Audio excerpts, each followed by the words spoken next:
देखिए, अभी तक मैं तो किसी पार्टी के बारे में जा ही नहीं रहा हूँ। मैं अपना काम कर रहा हूँ, मैं लोगों तक पहुँच रहा हूँ। अपने जो भी मेरा रिसर्च रहा है ग्राउंड लेवल पे, मैं उन सभी रिसर्च को लोगों के सामने रख रहा हूँ कि देखिए, अगर इन समस्याओं पे हम लोग ध्यान नहीं देंगे तो आने वाले 10 साल में हमारी स्थिति क्या होगी। जो मेरा बहुत ही मतलब महत्वपूर्ण मुद्दा है स्माइक वाला, नशे वाला है, जो आज की डेट में हमारे जगह जगह पार्किंग की आवश्यकता है, जिससे कि ये रोड पे ट्रैफिक की समस्या ना है। पता सबको है, लेकिन उस फंड का यूज कहां करना है ये अच्छे से वो जानते हैं कि अपने वर्चस्व के लिए, अपनी वैभवशीलता।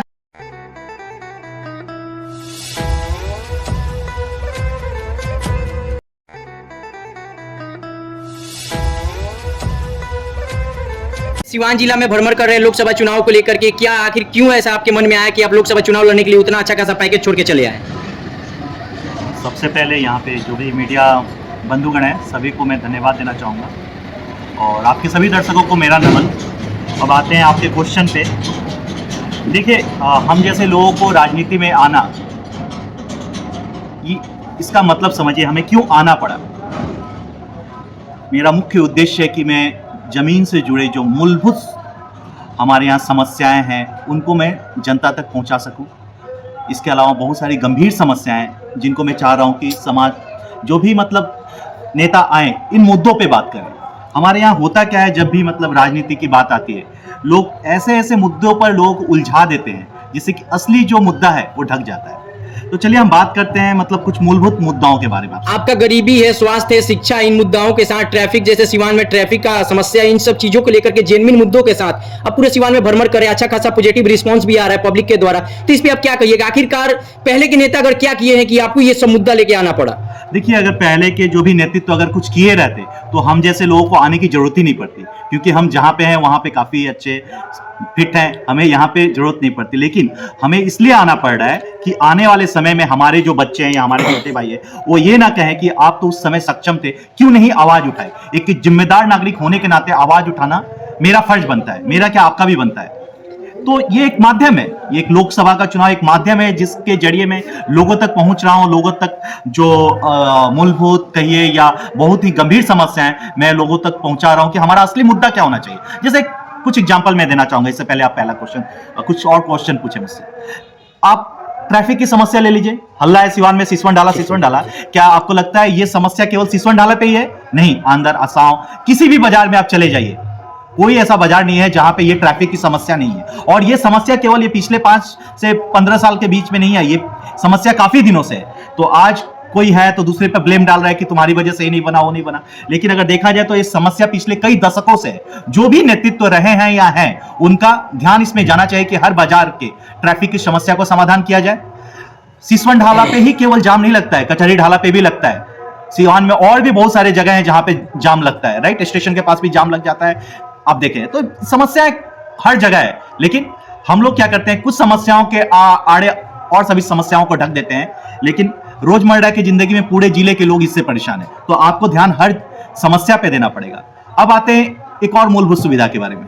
किसी भी बाजार में आप चले जाइए, आपका यहाँ पे चैनपुर ले लीजिए या आप सिसवन ले लीजिए, दरौली ले लीजिए, रघुनाथपुर ले लीजिए, तरवाड़ा ले लीजिए, बड़हड़िया ले लीजिए, किसी भी बाजार में एक सुलभ शौचालय की व्यवस्था नहीं है, जिसकी वजह से आज के डेट में हमारे माता बहनों को इस जमाने में भी रोड के किनारे बैठने पर मजबूर होना पड़ता है। मुझे लगा कि मतलब हमारे जो वर्तमान सांसद प्रतिनिधि हैं, महिला है, मुझे लगा कि वो आएंगी तो मे भी उनका ध्यान इस पे जाए, लेकिन ये कार्यकाल खत्म होने को है, किसी ने इस मुद्दे पे आवाज ही नहीं उठाया, किसी को नजर ही नहीं आया। तो मैं ये चाहता हूं कि जो असली मुद्दे हैं उस पे आपका नजर जाए, इन सब चीजों समस्याओं पे आप कुछ करें। इतना ही नहीं है, बहुत सारी समस्याएं। अपना जिला एक हिंदू बाहुल्य जिला है, 80% से अबव यहाँ पे जो जनसंख्या हिंदू है। कहीं भी आपको एक बढ़िया शमशान स्थल भूमि नहीं मिलेगी जहां पे आप अपने परिजनों, जो भी मतलब हमसे बिछड़ते हैं, हमारे आत्मजन, उनको मतलब दाह संस्कार हम लोग अच्छे से कर सके। हमारा गांव नदी किनारे है, दरौली। बरसात के दिनों में मजबूरी ये रहती है कि लोगों को अधजला लाश नदी में दबा के आना पड़ता है। ये सोचिए कितनी दुखद विडंबना है। और सब कोई अपने आप को हिंदूवादी छवि, और जब भी इलेक्शन आएगा गेरुआ बांध के सब बीजेपी के नेता और जो भी है सब घूमने लगते हैं कि हम हिंदूवादी छवि। अरे भैया, आपको ये दिखता क्यों नहीं है? बस ये ढकोसला, आप समझिए। जनता के सामने मैं इन सब चीजों को लाने की कोशिश कर रहा हूँ। जिस प्रकार से पीके से आपकी जुड़ाव है, पीके के साथ आप घूम रहे, उठ रहे, बैठ रहे हैं, जनसुराज पार्टी खुदा न खास अगर आपको इस चुनाव में सिवान से प्रत्याशी बनाती है तो फिर क्या होगा? अच्छी बात है, एक अच्छे नेतृत्व के साथ काम करना मेरे लिए अच्छा रहेगा। रिसेंटली मैं उनसे मिला था, उनसे कुछ गाइडेंस लिया मैं। आप लोग देखे होंगे सोशल मीडिया के माध्यम से। क्या प्रकाश मणि त्रिपाठी इस बार निर्दलीय रहेंगे कि या किसी पार्टी से टिकट लेंगे? देखिए, अभी तक मैं तो किसी पार्टी के बारे में जा ही नहीं रहा हूँ।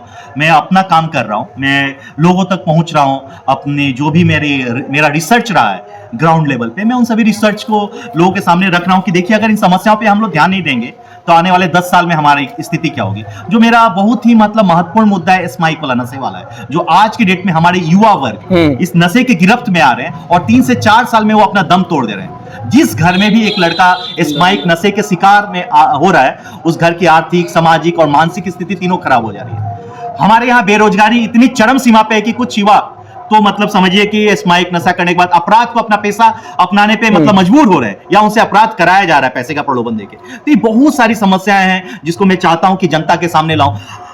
ये रोडों की चौड़ाई की आप बात ले ले, जो भी दरौली से मैरवा है या जो भी मतलब छोटे छोटे जिले से आपके छोटे छोटे मार्केट को कनेक्टेड करने वाले जो रोड है, उनकी चौड़ाई पे किसी ने नहीं ध्यान दिया है। हमेशा एक्सीडेंट के मामले बढ़ते जा रहे हैं। देखिए किस तरह से, कुछ नहीं तो रोज 1-2 लोग रोड एक्सीडेंट के शिकार होते हैं। तो ये मुद्दा आज का नहीं है, ये विगत कई दशकों से ये मुद्दा चलते आया है और लोग इस पे ध्यान नहीं दे रहे हैं। रोड बनाने के नाम पे बस उस पे बस एक बार और लगा देंगे, मतलब पीच की और मतलब जो भी है कंकर एक बार बिछवा देंगे, हो गया रोड। अरे रोड बनाने का मतलब होता है रोड का प्रॉपर चौड़ीकरण कीजिए, डिवाइडर कीजिए। क्या 20 साल पहले भी वही रोड बनता था, आज भी वही रोड बन रहा है? आप उन्नति कहां से हो रही? विकास किसको कहते हैं?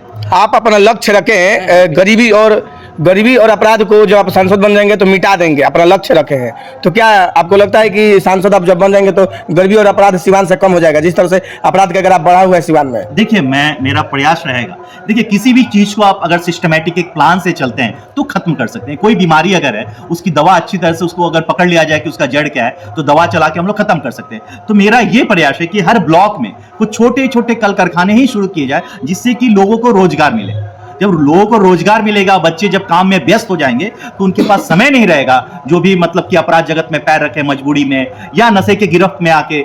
मतलब पहला तो ये करना पड़ेगा हमें कि बच्चों को कैसे नई पीढ़ी को एंगेज किया जाए। हमारे यहाँ पिछले 3 पीढ़ियों से लोग बेरोजगार हैं। ये बेरोजगारी आज से नहीं है, बाबा के जमाने से, पिताजी के जमाने से और हमारे जमाने में भी बेरोजगारी है। जहां पिछली 3 पीढ़ियां बेरोजगार हो, वहां पर गरीबी और ये जो भी आप देख रहे हैं मतलब क्राइम, ये सब आम बात है।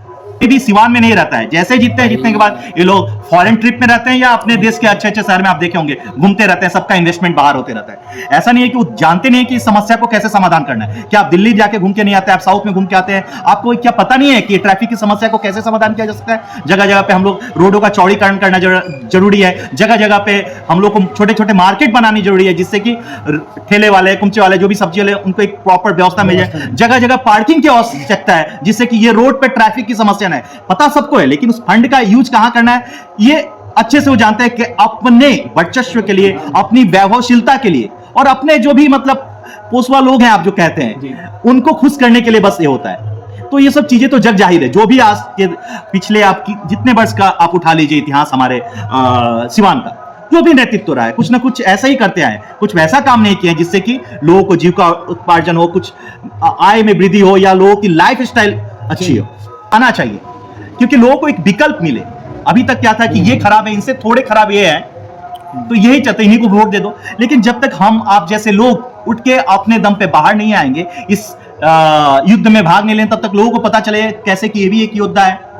तो मैं लोगों से मिल रहा हूं, लोगों देख रहे हैं, जैसे मैं डोर टू डोर कैंपेनिंग करता हूं, गांव टू गांव, मतलब सब बढ़ के लोगों से मिलता हूं, उनकी समस्याओं को समझता हूं, क्योंकि मैं इस 2-2.5 साल पहले से मैं एक्चुअली रिसर्च कर चुका हूं। अब उस रिसर्च पे मुझे क्या करना है, मैं एक्चुअली एक प्लान के तहत चल रहा हूं, मुझे कैसे काम करना है। तो लोगों से काफी पॉजिटिव रिस्पॉन्स मिल रहा है। नो डाउट मतलब यहाँ का जो राजनीतिक माहौल है वो बिल्कुल अलग है, और मैं जिस विचारधारा को लेके आ रहा हूं बिल्कुल अलग है, बिल्कुल अलग है। लेकिन परिवर्तन ही संसार का नियम है। लोग इस विचारधारा को एक्सेप्ट कर रहे हैं, लोग समझ रहे हैं कि कोई आ रहा है, एक विजन लेके आ रहा है, एक कुछ तो रास्ता लेके आ रहा है, कुछ करने के उद्देश्य से आ रहा है।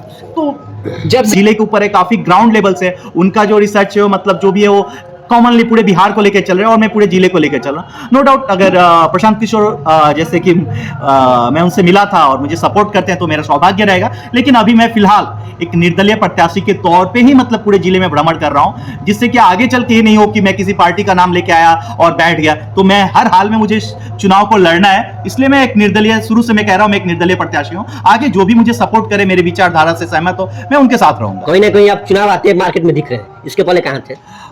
चुनाव आते मार्केट में दिख रहे हैं, हो सकता है सोशल मीडिया के माध्यम से, लेकिन 2020 से जब से कोरोना आया है तब से मैं यहीं पे हूं। इससे पहले मैं ऑस्ट्रेलिया था, लंदन था, पिछले 3 साल से अमेरिका की नौकरी छोड़ के मैं ग्राउंड पे काम कर रहा हूं। मेरा पहला जो काम, जो रिसर्च था, वो स्माइक वाले जो बच्चे इसके गिरफ्त में आ रहे हैं, मोर देन 100 बच्चों को मैंने नशा मुक्ति केंद्र में पहुंचाया है, मतलब उनके पेरेंट्स से बात करके। तो मैं ग्राउंड पे अलग अलग ढंग से काम कर रहा था। ये बात सही है कि मुझे राजनीति में आना है कि नहीं, मैं डिसाइडेड नहीं था। ये पिछले 1 साल से मैंने ये डिसाइड किया कि लोकसभा के चुनाव में मुझे पार्टिसिपेट करना चाहिए इन सभी मुद्दों को उठाने के लिए। अगर मैं लोकसभा प्रत्याशी बन के इन सभी मुद्दाओं को उठाता हूं तो मुझे, मेरी बात को सब कोई सुनेंगे और समझेंगे। परिचय देते जब पूछिए। जी, मेरा नाम प्रकाश मणि तिवारी है और मैं दरौली विधानसभा क्षेत्र का निवासी हूं। वैसे मैं सिवान भी रहता हूं और कभी ना कभी आप सभी लोगों से मैं मिल ही जाऊंगा या मिला होऊंगा। आपके गांव में, हर एक गांव में विजिट करना मेरा लक्ष्य है और अभी तक मैं लमसम 700 गांव घूम चुका हूं। जी, थैंक यू सर। धन्यवाद।